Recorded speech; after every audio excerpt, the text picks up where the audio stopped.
नमस्कार दोस्तों, कैसे हो। उम्मीद करती हूँ आप सब अच्छे होंगे। तो चलिए शुरुआत करते हैं एक और रोचक कहानी से। खुद को शेर समझो। प्राचीन समय में एक आश्रम हुआ करता था जिसमें विद्यार्थी शिक्षा प्राप्त करते थे। वो शिक्षा प्राप्त करने के बाद अपने अपने राज्यों में लौट जाते थे। उन्हीं में से एक राजवीर नाम का विद्यार्थी था जो अपने गुरु से शिक्षा प्राप्त करने के बाद अपने राज्य में वापस लौट जाता है। वापस आने के बाद अपने काम में लग जाता है और समय के साथ साथ राजवीर बड़ा भी हो जाता है। राजवीर के जो परिवार की स्थिति थी वो अच्छी नहीं थी। उसके घर वाले सोचते थे कि जब राजवीर आश्रम से शिक्षा प्राप्त करके वापस आएगा तो वह बहुत ही सफल होगा और अपने परिवार का भला करेगा। लेकिन जो कुछ हुआ वो सब उसके विपरीत हुआ।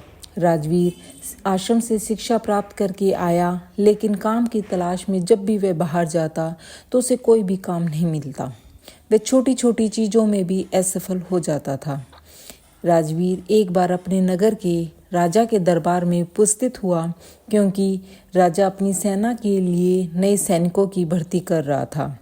राजवीर भी राजा के सेना में भर्ती होने के लिए राजा के महल पहुंच जाता है। राजवीर जब राजा के अधिकारियों के पास अपनी योग्यता को साबित करने के लिए जाता है तो उसके हाथ पैर कांपने लगते हैं। यह देखकर राजा के अधिकारी उसे बाहर कर देते हैं और कहते हैं कि तुम राजा की सेना में भर्ती होने के लायक ही नहीं हो। इस बात पर राजवीर बहुत ही निराश हो जाता है, क्योंकि वह उसकी एक आखिरी उम्मीद थी। इसके बाद वह दुखी मन से अपने घर लौट आता है। घर आने के बाद उसके आसपास के लोग बहुत ही ताने देते हैं उसके।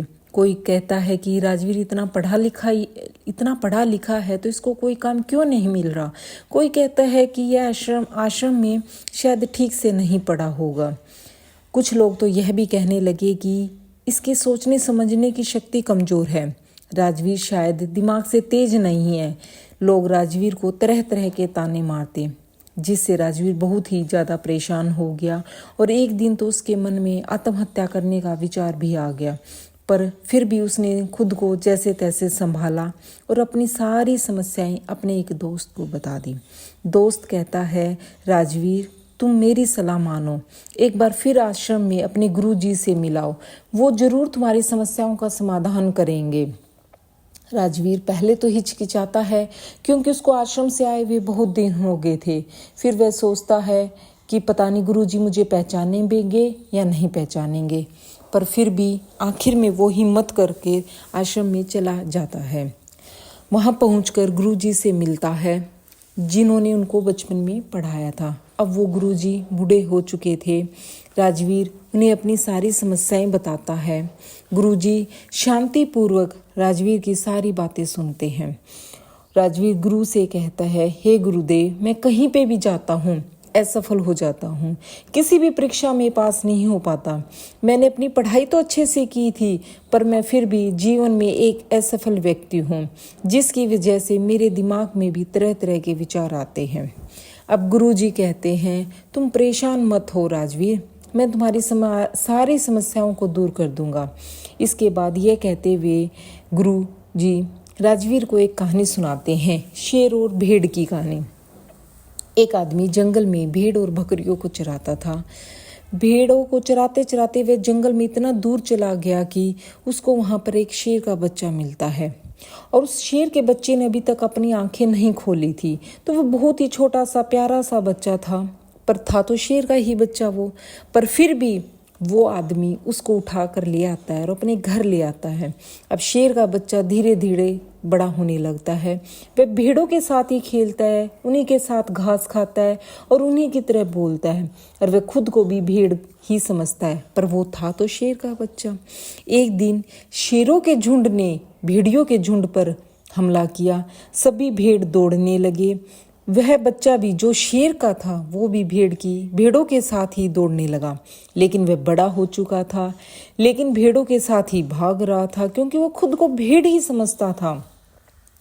भेड़ों के झुंड में भागते भागते हुए उस शेर के बच्चे को एक हमलावर शेर ने देखा तो बड़ा ही आश्चर्य हुआ कि ये क्या हो रहा है। उसने भेड़ों की तरफ से अपना ध्यान हटाया और शेर के बच्चे को पकड़ लिया और उसे समझाने लगा कि तू क्यों डरता है, तू तो खुद ही एक शेर है।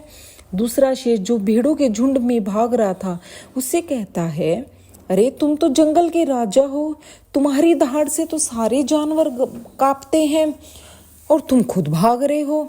हमलावर शेर उसे पकड़कर एक कुएं के पास लेके जाते हैं और कुएं के अंदर उसका चेहरा दिखाते हैं। देखो, तुम्हारा चेहरा मेरे जैसा ही है, तुम्हारे पंजे भी मेरे जैसे ही हैं, फिर तुम क्यों डर रहे हो, तुम क्यों भाग रहे हो।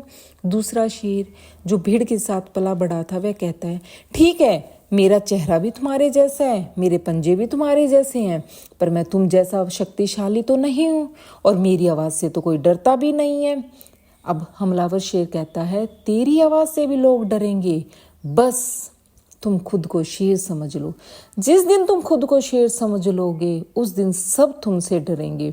तुम्हें महसूस होगा कि तुम भी एक शेर हो, तुम्हारे पास भी एक ताकत है, तुम जंगल के राजा हो। जब यह बात तुम्हारे मन में आ जाएगी तब तुम्हें किसी से डर नहीं लगेगा। हमलावर शेर फिर कहता है, तू डर कर इसलिए भाग रहा था क्योंकि अभी तक तुम अपने आप को भेड़ समझते थे, तुम भेड़ों के साथ रहते थे। जब तुम खुद को शेर समझोगे तो तुम्हारे अंदर का यह डर भी खत्म हो जाएगा।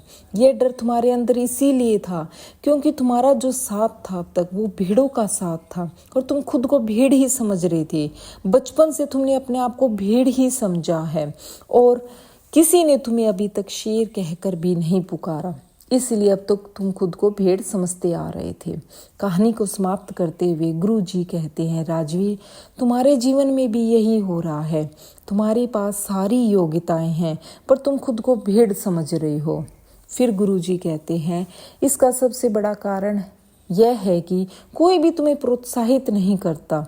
तुम जो कुछ भी करते हो तुम्हारे आसपास वाले लोग असफल होने का डर का बीज तुम्हारे दिमाग में बो देते हैं और बचपन से ही तुम्हें अयोग्य ही बोल रहे हैं, जिससे तुम्हारी मानसिक दशा अयोग्य सी ही हो गई है। गुरुजी फिर कहते हैं, जब किसी व्यक्ति को लंबे समय तक अयोग्य या असफल बताया जाता है तो वह अपने आप को कमजोर और लाचार समझने लगता है। इस दुनिया में प्रोत्साहित करने वाले लोग बहुत ही कम होते हैं। वो चाहते हैं कि तुम जीवन में सफल न हो क्योंकि वो तुम्हें आगे बढ़ते हुए नहीं देख सकते। जब कोई व्यक्ति सफल होता है तो उसके आसपास वाले लोगों को ही सबसे अधिक दुख होता है। सफल होने से पहले खुद में बदलाव लाने का प्रयास करना चाहिए। खुद को शेर की तरह समझने की कोशिश करो। जब तुम खुद को अपने आप को योग्य मान लोगे तो तुम्हें खुद पर भरोसा होगा और खुद ही तुम सफल हो जाओगे। गुरुजी फिर कहते हैं, कहीं जाने से पहले, कुछ करने से पहले अपने अंदर सकारात्मक ऊर्जा का संचार करो, फिर उस काम को करो। देखना सफलता तुमसे दूर नहीं जाएगी कहीं पे भी।